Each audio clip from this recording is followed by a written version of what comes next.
happened since our last news bulletin. Jesus, the wandering Jewish teacher, has kept creating waves across Galilee. Some people love him, some people want to hurt him. Wherever this man goes, he attracts a crowd, but some have been following him because they love him, while others have been following him because they hate him and want him to trip up. Even while more people have been following him just because they want a miracle for themselves, and even some just to see Jesus put on a good show. To see how Jesus is dealing with these crowds, let's cross over to our man in the field, Dr. Luke. Thank you, Chantel. I'm travelling here with Jesus and his fans on the way to Jerusalem. With me, I have Jesus' mate Peter. Hi, I'm Jesus' mate Peter. So Peter, do you like these crowds? Jesus must be so happy to be so famous. I don't think he's trying to pull a crowd, Dr. Luke. Really, what is he doing?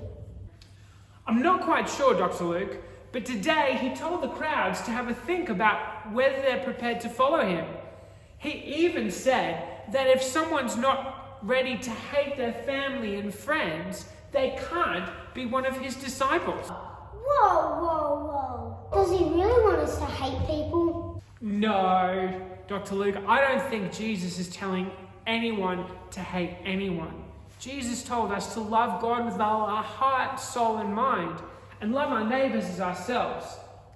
I think what he's saying is that if people aren't prepared to love God more than their family and friends who don't want them to love Jesus, then they probably aren't prepared to follow him in the first place. Sounds like following Jesus looks harder than it looks. You betcha, Dr. Luke.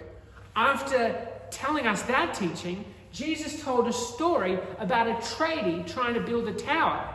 And he said, like a tradie, if they're not prepared to pay for the materials in order to build their building a project, shouldn't have started at all, and they'll look silly if they don't finish the project. Then he told another story about a king. And he said if a king is not ready to go to war with a bigger army and doesn't have enough soldiers, then he shouldn't go to war in the first place. Cool stories, what do they mean? Well, I'm not entirely sure, Dr. Luke, but I think Jesus is telling us to have a real think about whether we want to follow him in the first place and whether we're prepared to count the cost. Sounds like a lot of the crowds will drop away. Yeah, you betcha, Dr. Luke.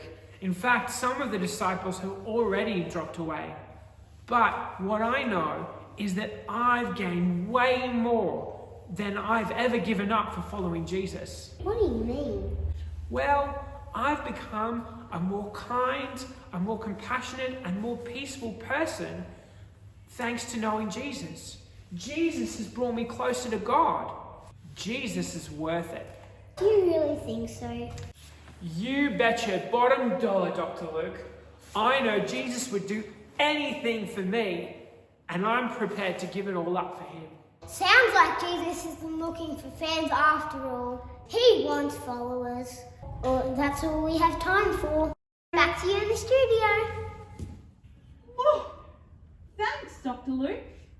Sounds like Jesus wants something more than just fans. He wants followers. Following Jesus sure seems like a costly thing to do, but that man Peter seems to think it's worth it. We'll have to keep monitoring this story closely. Stay tuned to Frontline News. News from where you need it the most.